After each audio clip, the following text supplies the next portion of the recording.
All right. Well, welcome to the show today. My guest today is Toby Storie-Pugh, a fiercely determined British explorer who combines his love of adventure with his desire to make a positive impact on the world. Toby has done a lot of things, including riding a motorcycle from the UK to South Africa and back, co-founding Flying Kites, a charity that operates as a school and home for orphans in Kenya, and leading two attempts to get Kenya's first climber to the summit of Mount Everest. In 2020, Toby and his team will walk 3,000 miles along the complete length of the Congo River, walking right through the center of the complex nation and sharing stories from the women and girls they meet along the way. The team is committed to shifting narratives of war, disease, and humanitarian crisis to raising awareness of the incredible potential that exists in the heart of Africa. I wanted to bring Toby on the show to find out what he's learnt from his previous adventures and social work, and what he's hoping to achieve with his latest adventure. So Toby, welcome to the show. James, thanks for having me. It's great to be here. Look forward to chatting. Of course. So I would love to get a little bit of a sense of your background and your story. So I thought maybe an interesting place to start would be your time where you were trying to get into the army. If maybe you could start there and tell us what happened there. Yeah, sure. So briefly, I'd been hell bent on joining the army from a very young age. Come from a military family, although there was no sort of sense of pressure from that side, but just had naturally been something I wanted to do. And I got my entry guaranteed very young because I sort of won a program that meant I didn't really have to think about any of that until I was going to graduate from university and that was done. So by the age of 15, I kind of almost shelved any thought of what needed to be done because it was guaranteed. So carried on with my education and was just getting ready to report to start training, and went to have a final medical and got failed for having psoriasis. It's kind of a really mild skin condition that the army had known about for many years, because I had to have a medical every year, but they changed the kind of rules over how it was dealt with, and something like that. Bam, we did some appeals, but ultimately that was the door slammed shut in my face, and Wow. then it was just this, it was just absolute. Just sort of a shell shocked, really. Although it took a bit of time for it to sink in, because I think looking back now, the things that instinctively drew me to the army, kind of the challenge, the kind of people I wanted to be around, there's some sense of mission, but not things that I necessarily had articulated. It was, it was very instinctive, just a desire to go and do it. But it sunk in over the year or so after that rejection. Like there wasn't going to be any quick fix. There wasn't going to be, you don't just jump from that role into another one, because there really isn't anything that can substitute it. So What was that like for you? Was it, you sort of like felt like, I guess this was your purpose and your mission, what you were trying to achieve, and then suddenly to just have it completely slammed in your face and never be able to, I guess, achieve that? Like, how did you deal with that emotionally? Well, it's funny because not only was this happened in 1998, and it coincided with a whole bunch of other stuff happening. Principally, my dad being paralysed in a car crash. So it literally happened within. Well, I deferred my entry, what would have been my entry, by 6 months to help kind of regroup around that. So it's all very, like, for me, a lot of it is very much intertwined. Wow. With one kind of thing impacting the other, and it just generally, and that situation, carried on having an impact for the 13 years that he lived, and so it's hard to kind of unpick the two. So, like I said, it took a bit of time for it to sink in, I think, what the impact it was going to have, because I look at probably just in lacking in the wisdom that comes with a bit of age, and trying to deal with that situation. My family just moved to France, down to an isolated part of France. So it was also dealing with the fact that was all happening outside of the kind of, friends and family network that one has back home. But yeah, I think broadly speaking, like that whole situation, which, created a vision to what life might be like, where things didn't go right. Until that point, everything had just gone pretty much more or less smoothly. You go through school and education. I'd got this, place in the army nailed down very early. So it was all just pretty much, work hard, but it's all pretty much, going through the paces in a way. And suddenly all those absolute shit. And the situation at home just was almost like had created like a pool of, darkness over everything, that made any attempts and efforts in any other aspect of my life and, my family's life, was everything else became that much harder. But for me, I guess for me, if I look back now, broadly speaking, it was, by having that insight into what life might look like, where things didn't work out, it wasn't very pleasant, but it does give you a dark impetus to get on with stuff that perhaps you wouldn't otherwise do. And that might just be pure desperation, but that's a powerful force at times. And I think, obviously wouldn't embrace having had wouldn't necessarily want the same experiences again, but having been through it, I can be quite philosophical about at least taking the positives out of that, which is that, I went and did stuff which I wasn't really, prepared for, or had the budget for, or had whatever, but, it was either that or, and at a time, and it's hard to even remember what it quite felt like, but I do remember certain things where it was it felt like do or die, just go, like, honestly, whatever you're going to face out there, it's better than staying here and seeing life falling apart. So but yeah, so broadly it was bad, and it was, I think it kind of came in sort of ups and downs, but and it wasn't a clear vision for what I wanted to do with it. I think when you have a clear vision of where you want to go, it then becomes easier to kind of ride out the troughs. But it was very much, I wasn't quite, I wasn't quite sure what I was going to do with the experience I was logging. And it was only really once I went to Kenya in 2007, and the plans for flying kites came together, that there became a clarity of vision of how all this could be brought together into something coherent. Yeah. And we'll definitely talk about that, because that's fascinating as well. But I think it's worth highlighting what you were saying there. And the thing I'm hearing is that, we don't want to go through these tough experiences, and we don't wish them on anyone or wish them on ourselves. But it's crazy. Sometimes greatness does come from adversity. And, I was interviewing a friend of mine the other day who was a refugee from Afghanistan, and his father was killed by the Taliban. And he even said to me that, as horrible as that was, it made him who he was today. And so I think it's amazing that, sometimes we're able to take positives out of terrible situations like you did, with your father being injured, and then also losing kind of your purpose with the army. So it's incredible that you're able to do that. I think the reality is, and it's just a reality that anyone with any ambition has to accept, is that, as generally speaking, as humans, you respond to pressure. It just is. Like, it's why people tend to not do stuff until deadlines are coming up, is because when you've got 24 hours to get something done, you get it done. It's sort of stupid. It's stupid, but in a way, pressure it does create results. And there's a fine line between the pressure that can inspire you, force you to get really good, and the pressure that breaks you. And there were definitely times during this whole period where it's been over that line, and kind of you learn perhaps just to say, just today I'm going to call it a day and get back up and keep going tomorrow. But it was definitely close to that point.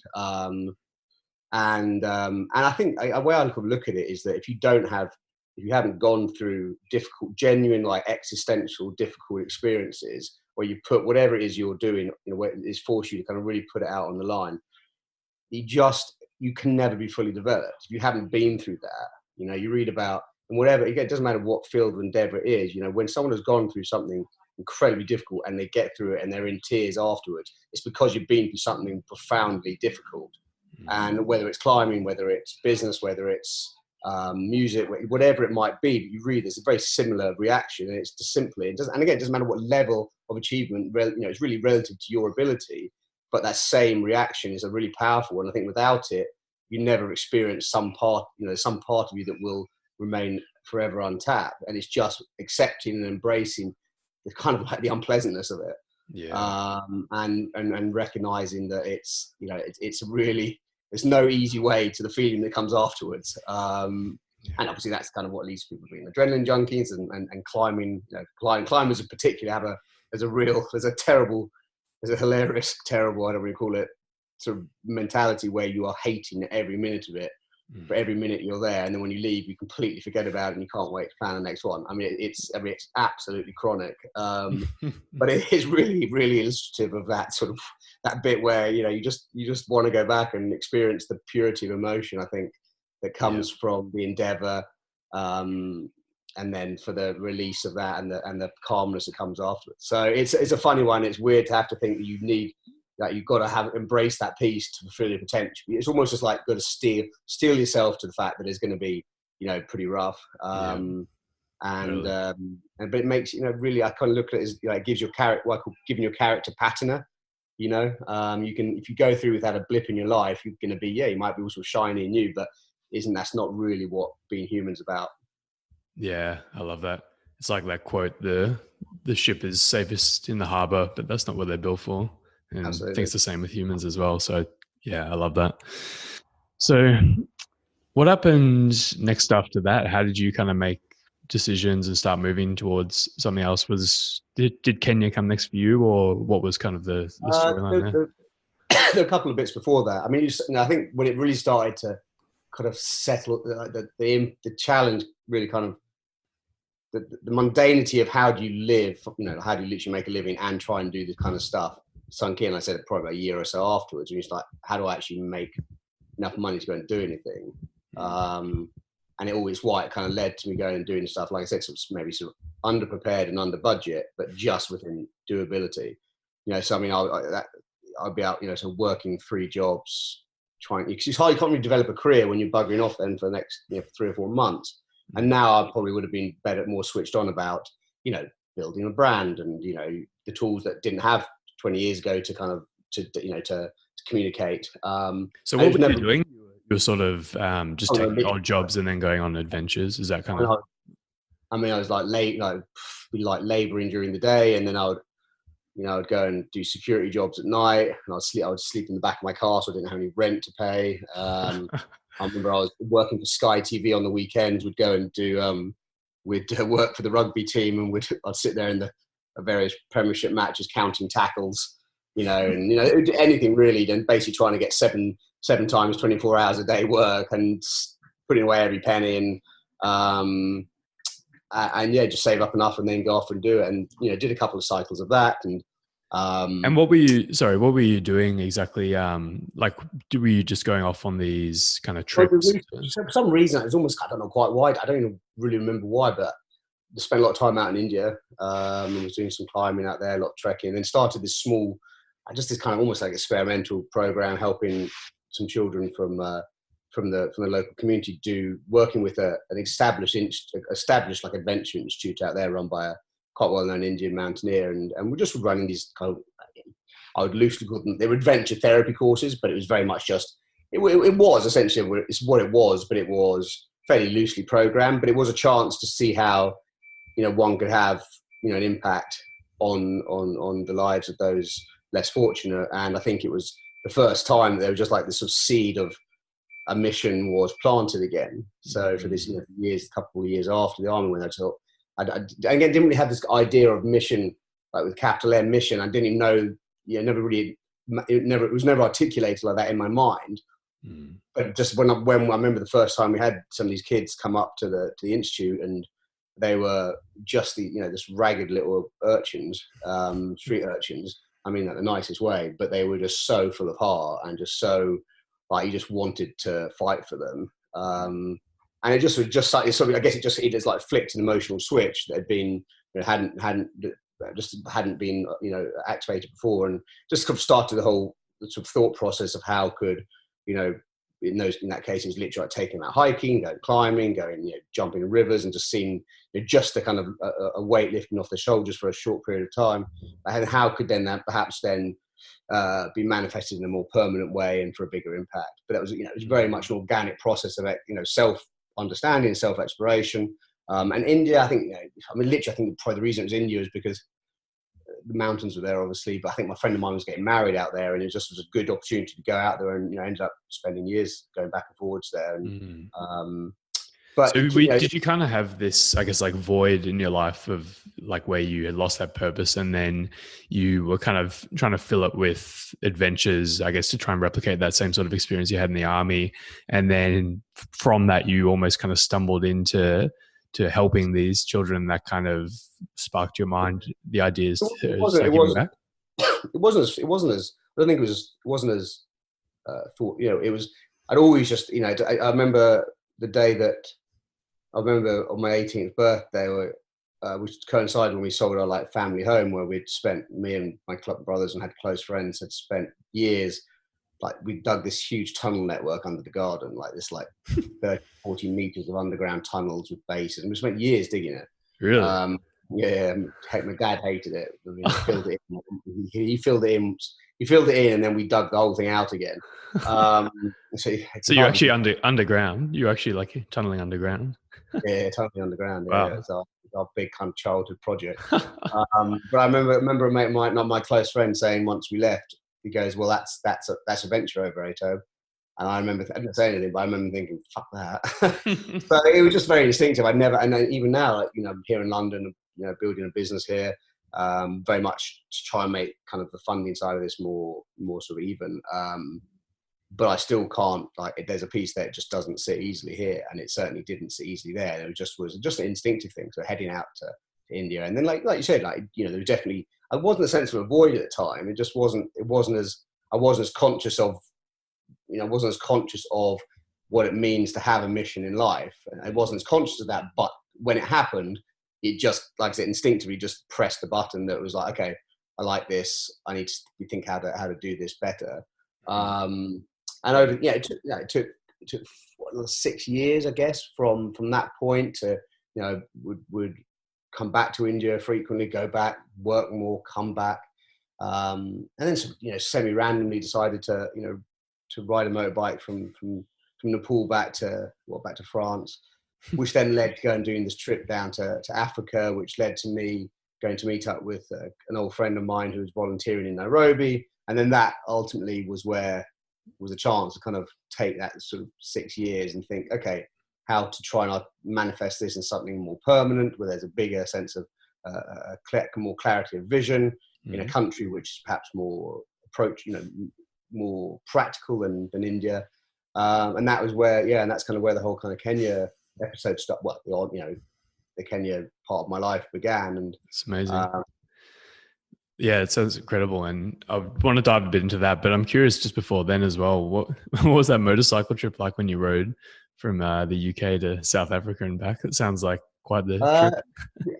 Yeah, well, I mean, I guess, I mean, they both had, I mean, so the Nepal one away was weirder because I've literally never ridden a motorbike before, and learned, a good friend of mine, became a good friend of mine, taught me to, we bought this old 1965 Royal Enfield, and he came to pick me up from my hotel, and we were going to go, and he was going to teach me how to ride it. And we went to Kathmandu's crazy traffic, and so we wanted to start really early. So we turned up at like 5 o'clock, cold, wet morning, and we drove about 200 yards, and the bike died. And I thought, oh fuck, I bought an absolute lemon.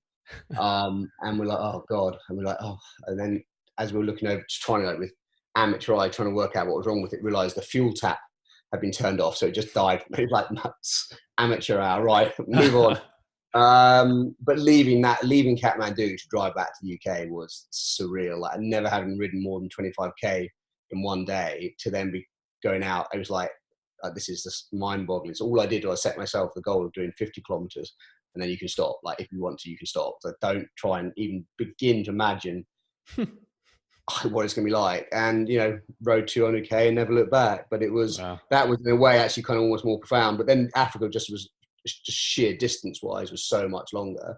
And I knew nothing about it. I'd never been to Africa. I'd had no real visual kind of concept of I'm expected it. It was very different. I mean, it was I look back and I can't believe how naive I was in terms of what I expected. But just the sheer scale of it. I mean, it was sort of, 3.5 times longer for starters, and I was riding this bloody bike that was way more bike than I should have. Given I'd never had any training, still never got a license. I bought this bike that was just far more bike than I should. I just bought. I thought it was like, right, got to step up. It's Africa. I need to get a bloody great, off-roader. And it was. I never got in 32,000 kilometers. I never got comfortable with that bike. So it was daunting. It was really daunting. Is it true you just got fake license plates for it as well? I didn't know that was out there. Yeah. I mean, like the bike was never ready. It was just, this is what I mean. It was like, when your budget is, so rough from memory, like when you're reading around like forums and stuff, to go like that more common route, which is sort of Cairo to Cape Town, pretty much. They say like you need to have budget about £6,000 to do it. I had £3,000 to go the whole way down and the whole way back. So then when you're thinking, do I spend 500 quid on a to get my license, or do I spend 500 quid to my registration? It's like, it's out of the question. It's like, right, buy £2 pair of fake, and just a fake license plate, and assume that once you get to Africa, no one's going to know the difference. But it was very, I look back now and I just think, this is what I mean, but it was, I'm not recommending this to anyone, but at the time, for me, it was either do it that way or don't do it at all. And option 2 was not an option. So it was like, do it option 1. And I do remember I got through Europe on the original. I can't remember why I had to change the plates. There was some reason I needed to change them. I thought I needed to change them like before Syria, and then I ended up the Turkish immigration people getting super twitchy, and so I was like, I've just got to go to the loo, and I sort of drove my bike around the corner and was frantically kind of screwing on the new plates. I was like, oh god, it was all a bit touch and go. But yeah, it was absolutely amazing, and just Africa, just it is so easy, and I was guilty of it myself, kind of homogenizing it, Africa, but it's obviously got it's this incredible accumulation of different geography and ethnicities and attitudes and character, and to have that chance to experience so much of it in one kind of introductory swoop, was incredible, and sort of set the stage for really for the last 12, 13 years. And with obviously then the going down and spending this time, we went down there and volunteered with where my friend and her friend were volunteering. And like I say, it was just during the course of that the idea of like, how can we create something more permanent in a place that feels right? And I was reflecting on, for me in India, how the difference between Delhi and then the mountains, and just fundamentally were different, not glamorizing it, but the fact that it was a very much more, it was much gentler way of life. And having driven through Kenya on the way to Nairobi, driven down through the countryside, you thought, okay, there's places there would be an amazing situation to raise children. Let's have a look at that. Let's get out of the city. And that was really the start of that. And, over the last 12 going on 13 years, that's been built out to being this, incredible school. The children's home part of it, we phased out as the kids. That was the original vision, was to have it so that it was a children's home. But essentially, it goes against Kenyan child care policy. So which came in after we started. So we sort of phased that out and focused purely on creating this centre of excellence. And we gave ourselves a good fighting chance by having a beautiful 10-acre campus, quite close to Nairobi, but far enough away that you're not sort of influenced by it. And now what's been great is now using that as a hub to see how we can then influence, have a positive impact on local primary schools, and how we've got the facility and the ability to do teacher training and to be a conduit for other sources of support. So, for example, a lot of primary education, lots of children are impacted. Their education is impacted because of relatively simple things, like they don't have clean water, they don't have food, they don't have daily food. I mean, they don't come to school with lunch, so they're bloody hungry, and may not have had breakfast. The parents can't afford school uniforms, so they can't go to school. So by bringing in these very specific service providers, that scalability, that ability to have a wider impact has started to open up. And Kenya is just the most, it's place that's truly a second home. Just every time I get back there and step off the plane and smell the very particular smell, I just feel so much like my shot. I don't realize how much tension I've got in me until I go there and just relax and just had something, been very hard, been a super, been many tough experiences, but ultimately, go there hoping to help other people, and you realize, in fact, in many ways, it's been, the anchor for your own life. And I'm just been incredibly grateful to have had the privilege to have started this thing. It's amazing. And so are you still actively involved in that today? Founded in 2007? Yep. I mean, we were full on 5 years. like just doing everything as you do. It's like classic kind of startup. It's not really much different in non-profit, Yeah. different ways and means, but essentially you're just scrapping to survive. Yep. And then now it's it's based in Boston in the US, and obviously I live in London. And ideally, I think over the next year, my goal, I think now it's the first time I've actually felt settled in a place as a base for such a long time. But I think to be able to raise a board here and to be able to build here as London as particularly a fundraising base, because bottom line is, again, it's no different than a business. Like if you haven't got your cash flow, you can have all the best ideas in the world. It's not happening. So critically, to be able to kind of use this as a base to raise more funds, as to sustain and to in appropriate ways to scale the impact of the charity.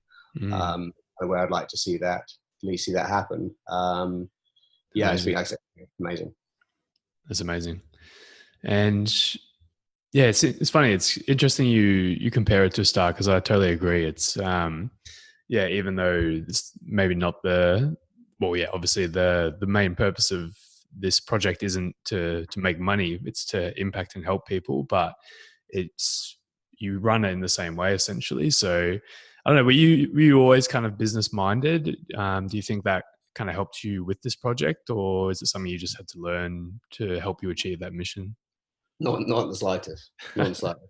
No. I mean, if anything, I mean, I did a business degree, funnily enough, but with zero focus on, I knew I was going to the army, so I had to get it done, and I did, I worked hard and I got it done well, but not with the application of being in any way passionate about business or anything. And I look back, I was just reading a set of accounts for something this morning, and I remember and I was fascinated by them because they were very relevant to something I'm working on. But I remember back at business school, people were just constantly poring over business accounts, because obviously they had a genuine interest in learning the mechanics of business. I did what I need to do to get the results, but it wasn't done with, like I said, the kind of focus and application when you are genuinely passionate about it. Yeah. So no, not really. And I think, I look back and, a massive amount of naivety, early stages in charity, and I'd put my hand up to making numerous mistakes in terms of understanding as you do the kind of what you can realistically get done at what pace, relatively given the resources, human, financial, and social capital, resources that you have available. And it's very easy to craft a vision. It's very easy to write an optimistic vision / business plan, but he's got to relate to reality. I just didn't have that reference point. That has, obviously it has come. You look back and you kind of wish you had that experience then, but that's just, again, it's the sort of nature of the beast, really. Yeah, absolutely. It kind of sounds like you've applied, I guess, the business learnings to some projects today. Can you tell us what the Tiger's Tail is, that project you're working on? Well, go back a little bit to what you said before. I mean, in terms of, charity as business, I mean, it's charity. I mean, they are different in one sense, but ultimately they exist by the same, the same kind of natural laws, which is, you might, your product might be different, but if you can't fund it and you can't market it, if you don't think how these function are addressed, ultimately you're going to die a death, or at least, be limited in your impact. So there's a great deal of similarity there, and and then doing some of this when most of these events, like the adventure stuff early on, were all just like self-funded, and perhaps I could have been smarter about, should have been smarter about how I got sponsorship and stuff, but I just didn't. I thought just raise enough money and go. And obviously with Everest was of a scale and expense that I knew I needed to switch that on, work out how to get sponsorship, and just went for it on that. And raised it really, like, given Everest is it's not, it's hard to get a USP with Everest. We had one because it was Kenya, it was Kenya's first climb. And it turned out, I think 85-90% of the funds raised came from Kenya, from Kenyan companies. Because just to clarify, you were leading an Everest attempt for the first Kenyan national to summit Everest, yeah? So the goal was, so I started it. I mean, I look back now, I go, oh my God, what was I thinking? So I started the Kenyan Everest expedition, and, I sort of from scratch, and then went out and selected, found a way to get a whole load of applicants, interviewed all these applicants, and then chose one climber, we trained together, and then we went out in 2014 to try and climb. And as a year that was marred by tragedy, and ultimately led to the season being cancelled. So that attempt finished. And then 2015, an even greater tragedy when a huge earthquake hit Nepal led to that season being cancelled. So, two poor years to chosen to go, but ultimately, we left. We left having failed in the primary objective, but I think we left. I mean, we didn't have any choice in the matter, but ultimately, how we conduct ourselves, we felt we did. We did well, and it's not going anywhere. Unfinished business. Absolutely unfinished business. Yeah. It's a really funny. I mean, Everest is such a funny thing. I mean, it's alluring for it just is what it is, and it's it's definitely not a very pure way of climbing, but it's a deeply alluring place, and it's absolutely what I was talking about, that manifestation of a place that's in many ways pretty horrific when you're there. I mean, not horrific, but it's very tough. But it's just it's really addictive, and just you look at it, and it's one of Nepal is just a wonderful place in every respect. So yes, unfinished business, and unfinished business for Steve, unfinished business for Kenya.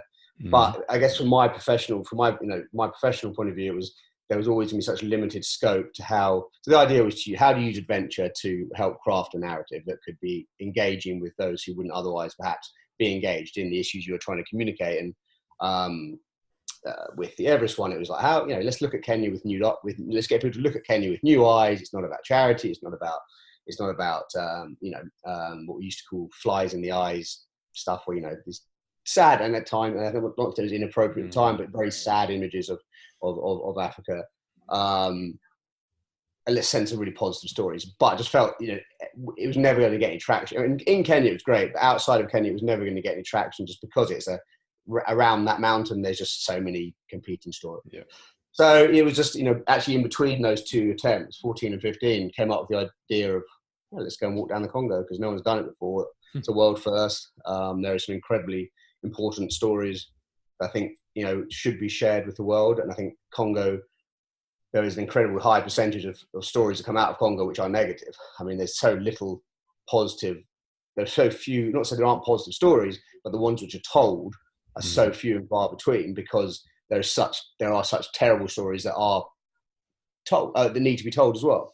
Yeah. But I do think the problem doing that is that if you're broadly speaking, it means that people's concept of a country is shaped by pure negativity. And that, from my experience of working on the ground in Kenya, just being exposed to lots of different countries, but broadly speaking, you're seeing that people are just incredibly hardworking, dealing with circumstances that could would likely floor you or I, or at least would make life extremely difficult, and that it is a failure of leadership often, but not a failure of the goodwill of people, people working to forge a life. And that the way that people are trying to forge that life is actually incredibly similar to the way that we are. I think by what I'd like to show is these really positive stories of women and girls in Congo, and really just like that life on a daily basis is in many ways actually very similar. So you actually create that connection, that recognition that they're getting up in the morning, having breakfast, kids are going to school, mom and dad are probably going to work. There's a lot of similarities, so don't feel like there's that this isn't there's anything alien there that can't be you can't create a connection. Why Congo specifically? Was it somewhere you had visited, or just something that you were? I visited in 2006 when I was after I left Nairobi and carried on through West Africa, and just instantly had an amazing just constant really positive encounters, which always it's a good start. But it was just I think it's just there's something about that deep, like the deep, in the heart of the country, just where there's a sense of just if you have a kind of explorer's heart, like just that sense of almost magnetic sense of attraction to it.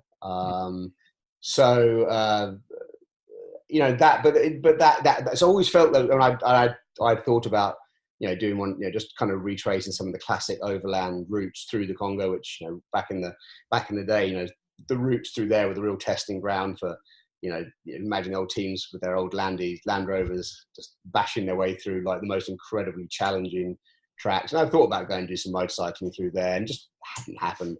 But it was always there, like something was, and then suddenly to find out that no one had, done this walk, and literally there are no other major rivers in the world that have not been walked down. And I'm, feeling the pressure of getting it done, because I'm sure someone else is out there planning it.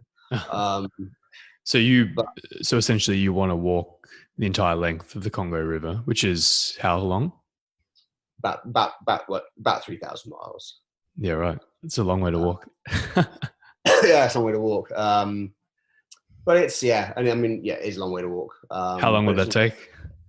About a year. Wow. But it's interesting. Having, talked through this arc of my life from from the army through to now, for me, when I had because basically this was prompted by some guy walked the length of the Nile River, which was a longer river. And it just made me think, I wonder if anyone's done the Congo. Found out no one had, and just instantly there was just a really profound sense of like, this is destiny. Like, this is a country you're fascinated by. This is a place that would be the perfect way to articulate, to put into practice this mission of, or this idea of adventure being a narrative hook into these critical stories. It's something I think I could do.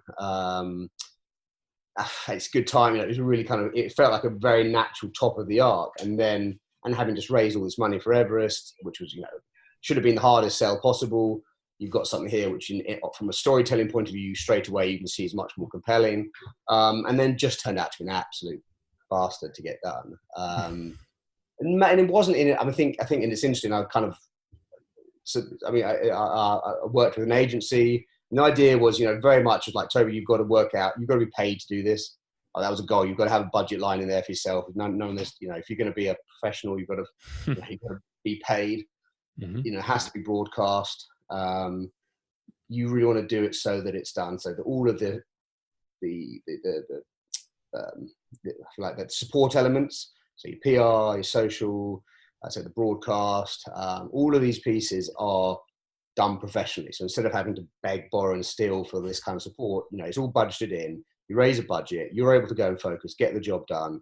It's going to be broadcast. The story's going to be spread here, and here. And that just leads naturally to a higher budget. But it was a much more compelling story, but just could not get it done. And did work with an incredible team.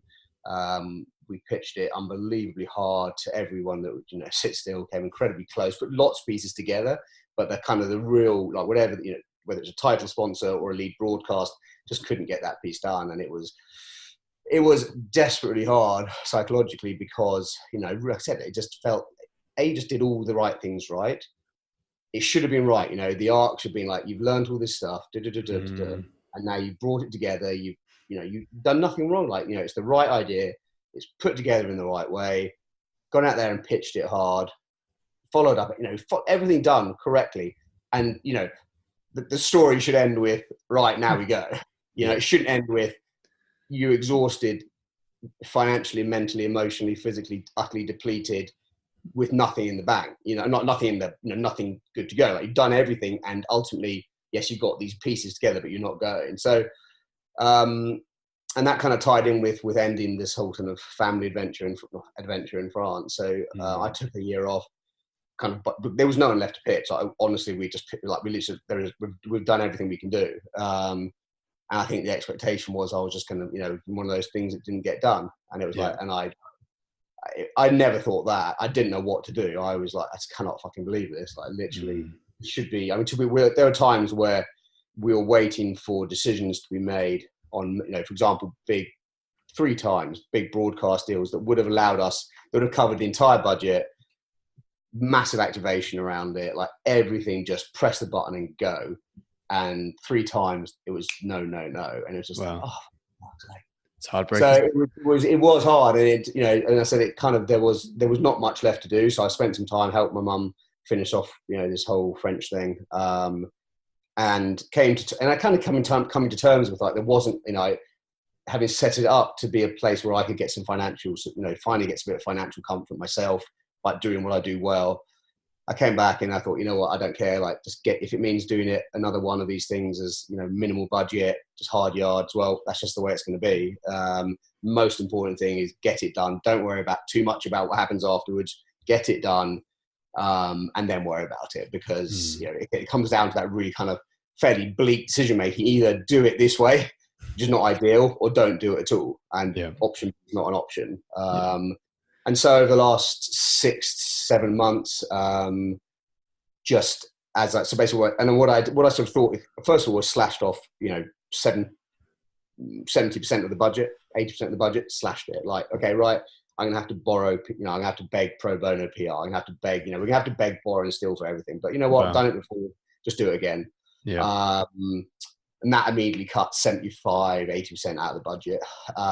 You don't have to register any motorbikes this time, so you can save a bit of money there, I guess. Well, no, there is a huge amount of paperwork. It's funny, there'll be a lot of permitting, a lot of paperwork, a lot of stuff like this, and a lot of stuff that definitely cannot be casually kind of like ignored. So there's a lot of that to do for sure, but it's not necessarily particularly expensive. A lot of the stuff is, you know, and you know, it's just a willingness to say do it without the biggest piece of the budget, on a salary, and you slash that out.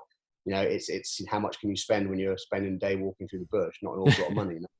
So what's that going to be like? Because it sounds, you know, I can imagine the Congo being, just in terms of like a climate to go for a long walk in, being a very easy place to do that. So, I mean, have you ever done any sort of like jungle trekking before, or like what's that going to be like? It's a fair amount in India, yeah. It's going to be. I mean, I think it's the most important thing. I mean, so often, but I mean, I don't like the heat particularly. I like, you know, it's winter here and I'm very happy. I like cold, wet, grey. But I'm not bad and I'm quite good in the heat. Like, I'm quite comfortable in it. I think it's just a change. Like, if I'm here in London, you know, and I've got to go to a meeting and it's summer and I'm sweating like a pig, I'm miserable. I hate it. But if you go into it knowing you're basically going to be sweating for a year, and you reconcile yourself with that mentally, and it's just a different mental framework. And also just knowing that, you know, this is what the challenge is, and it's how do you manage that at every minute of every day, because that's your first priority, is to make sure that, for example, you know, you're staying hydrated, and that's going to take 7 or 8 liters of water a day. That you are making sure that you're not, you know, that your body's staying healthy, and it's incredibly dangerous environment for small stuff becoming big very quickly. You know, small cuts suddenly become infected and then becoming systemic, and you know, a little bit of chafing between the legs that suddenly becomes, you know, disabling. So it's a place which really has no forgiveness for small mistakes, and it's going to be about having that day in, day out discipline to maintain one's routines. You know, heat, particularly allied with really high humidity, which will be the case for at least 2/3 of the trip, if not, you know, depending on the season, we actually end up, you know, where we are when, but, you know, essentially a very hot, humid environment, incredibly dangerous, and incredibly easy to die very quickly. What are the biggest risks, would you say? Oh, that honestly, top risk, no question about it. It's just going to be the heat and humidity. I mean, that's your biggest, that's the day in, day out. You know, with water, you know what it's like you literally, you know, you make a mistake on a hot, humid day and you run out of water. I mean, that could be it. Like, literally, you could die like that. So I think day in, day out, first, like, literally getting up in the morning, that's kind of, you know, first priority is making sure you've got enough water, food, obviously, but not as immediately critical, but second tier. And then, yes, there's all the kind of obvious stuff you might imagine. There's animal risk. There's environmental risk. Like, you're close to a major river, you're doing river crossings. There's animal risk. there is human risk for sure. And obviously it's probably the first thing that people will think about with the Congo, and it's not to be naive about it, and we'll certainly be prepared for it. But I think we'll be. I don't want to. You know, no one wants to tempt fate, but it doesn't. It's not the thing that I think about. It's not the thing that keeps me up at night. Put it that way. It's usually the things that aren't obvious, that the things that will get you, like the heat, like you said, those sort of things. So much of it is like there will be days, undoubtedly, and many days probably just real, like, just boring trudging. Like, in a way that I think I mean, no, I don't think, I know for a certainty the psychological challenge of it is going to be really tough, because there are going to be days when you're thinking there is nothing glamorous about this. There's nothing here that's advancing the mission. You know, it's just going to be another day. You're going to get up. You're going to be sweating before you start moving. You're going to pack up your gear. you're all a bit damp, you're damp before you even start. It's going to piss down with rain. You've got bugger all to eat that night. There's nothing much about it that is very exciting. It's not really adrenaline inducing. But it's going into it knowing that beforehand, not being surprised by it. It doesn't necessarily take away it doesn't make it much less pleasant on a day when you really don't fancy it. But by at least not having any expectations of this being a 365 day adrenaline adventure means that when those days do come, at least you kind of know they are, and that is ultimately, in this type of thing, that is the meat of it. It's about being ready for the moments of acute danger, if you like, and there will be some for sure, but day in, day out, making sure that small things don't become big problems. I mean, and I know that I think the mission we've given ourselves will be sustenance, and it'll be additional layer of challenge, because there'll be days when you really don't feel like filming, you don't feel like talking to anyone. I know that for myself. I'm not, I don't naturally seek human contact. It will be an effort, but knowing that we've got that mission will mean that we do it, and undoubtedly we will be inspired by some of the stories that we are told, and that will help give us just that motivation to feed on when on days which are low, we know we've got to get this finished, because there are things people should hear. People should hear these stories. So totally. I mean, and that's always what appealed to me, to be honest, is that this challenge is not, it's so multidimensional. I'm just being politically and diplomatically astute. The worst thing for me that could happen would be just getting thrown out of the country for pissing someone off. And it's super, super easy to do. And it would never be something dramatic. It would just be, that's it, you're persona non grata, and you kind of be escorted to the border, probably. You wouldn't even be arrested and chucked in prison, which would be a good story. It would just be like this damp squib. And so just being really astute about how we talk, how we speak to the government, how we interact with officialdom, even if at times it might be difficult to do so, is a key part of success here. Like, you can't go in, guns blazing, mouthing off about stuff which maybe you would like to speak about, because if that scenario came to pass, we couldn't fulfill what we're trying to do. I totally get it. If we're not in, it's if you're not in it, got to be in it to win it. And if we get thrown out, we're not there. And just that, that is a mixture of kind of smashing your way through it with being very, very, just being really subtle and being really gentle, and knowing that sometimes the best way through is going to be around, or it's going to be in just, soft talking someone that frankly deserves to get a good, good smacking. Because ultimately what counts is getting to the end. Yes. Yeah, I totally get that. You're looking at the bigger picture and the greater good, which makes sense. Right. So what actually do you want to achieve out of this whole thing? So it'll be an amazing feat physically and mentally to have done that, like a year trekking through this harsh environment. But I guess from the social point of view, I guess what are the main things you want to achieve from doing this trip? So it's interesting. So my team and I, so over the last 6 months, I've rebuilt a small team around me, all of whom are kind of really aligned, with the mission. In particular, I get and brought someone in to kind of help with the broadcast piece again. And we're just looking back over, why we hadn't got it, whether there was any particular reason we hadn't got it commissioned before, and how we could then take what we've done and then fine tune it to make it more likely to get commissioned. And one of the key things we decided on literally last week was that we were going to, rather than perhaps doing a series where it was like a 4 or 6 part sort of episodic thing where it was following the journey of the expedition down the river, we would be more comfortable with a feature film, where we could tell a really tighter narrative. And that critically, we were going to focus on one of my teammates, Aline Mugishu, who is an amazing Congolese activist and journalist, and really have her being the focal point of this story. And I think, suddenly it really kind of clicked for us.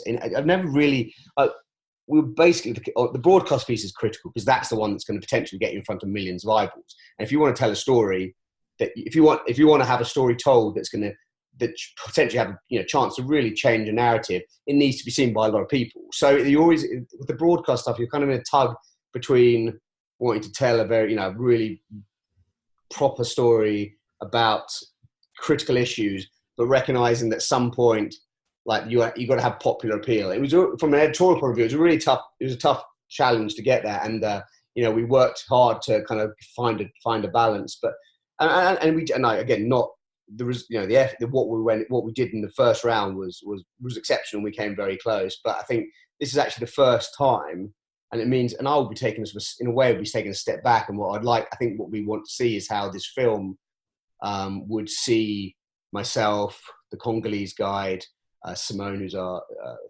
filmmaker on the team, really being there almost in supporting roles of this incredible Congolese woman doing this trip, and has seen it through her eyes and how it's impacting her, how she's able to then collect stories of the women and girls of her country. She would be the first Congolese woman ever to achieve a world first in any sphere of endeavor. Wow. So not only would it be the first time, not only would she be part of the team that did this first ascent, but she would then become a world first Congolese woman, which would be incredible. Wow. And I think then it actually becomes, in terms of communicating this, it becomes much clearer. It becomes a really clear narrative, because you've got this Congolese woman talking about her country, and then it's looking for program partners to share the stories. We're talking with an organisation that, for example, creates lesson plans around the Sustainable Development Goals, the UN adopted Sustainable Development Goals, and they're reaching millions and millions of children. So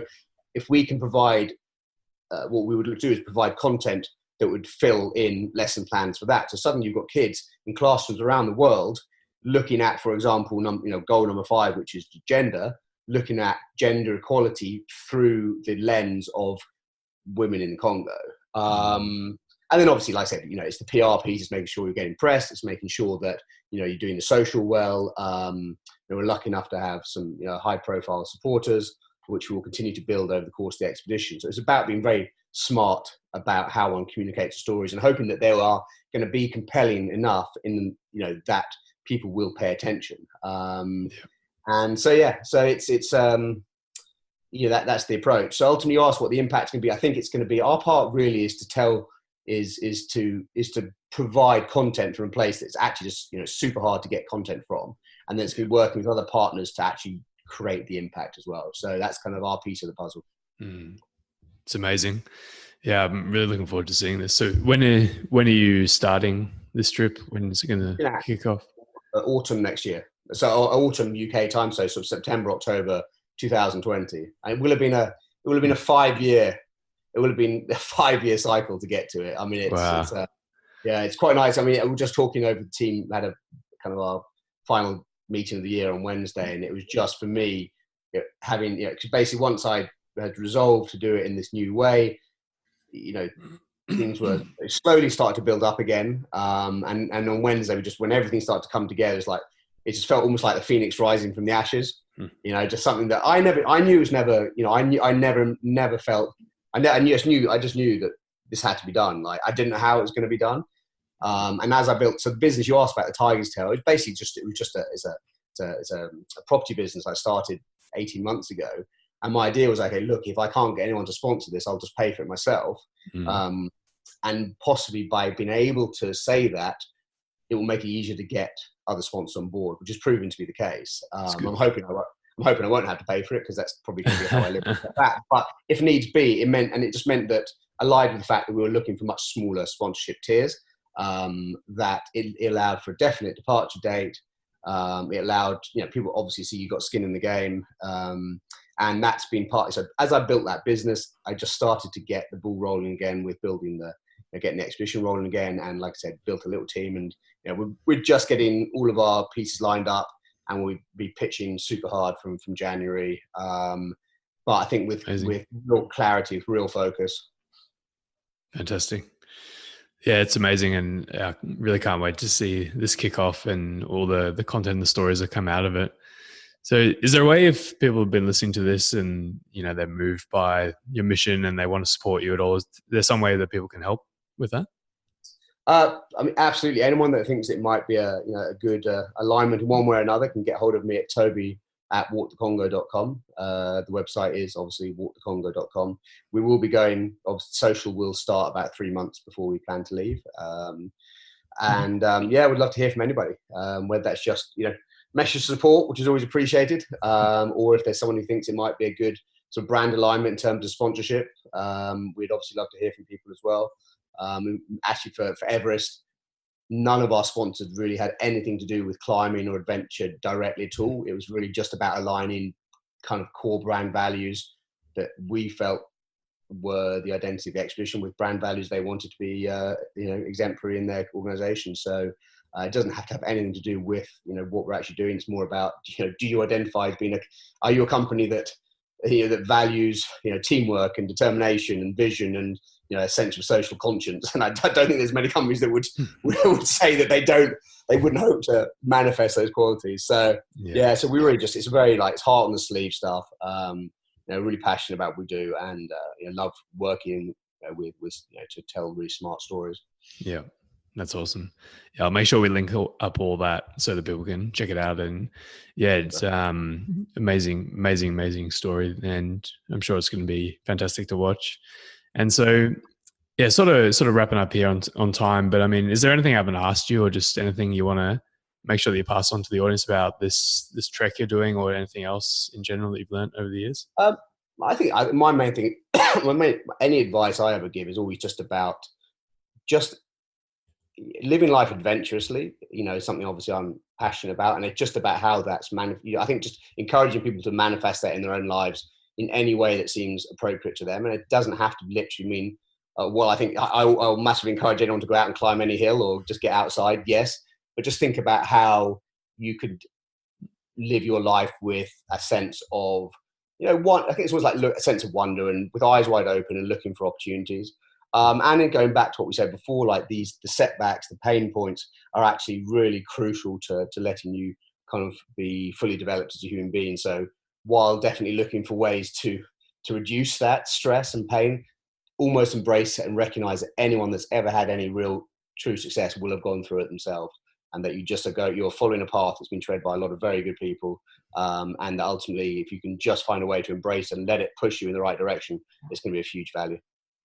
Amazing. I love that advice.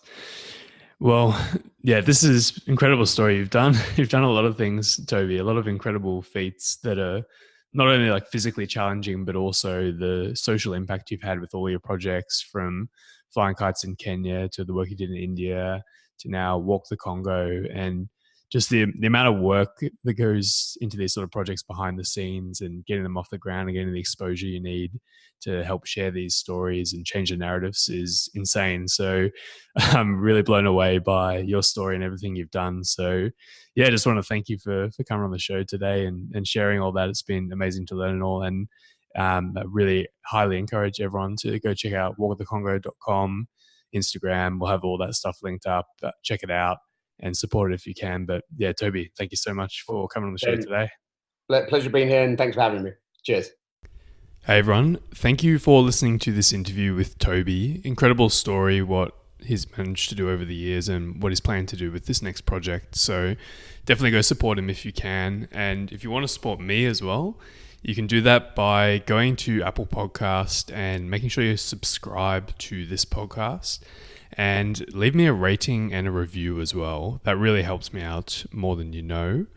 And if you don't use Apple Podcasts, just take a screenshot of yourself listening to this interview, post that to Instagram stories and tag me in that, which is at jharris, JHARRISS. And if you could do one of those two things, it would really help me out and mean a lot. Have a great day.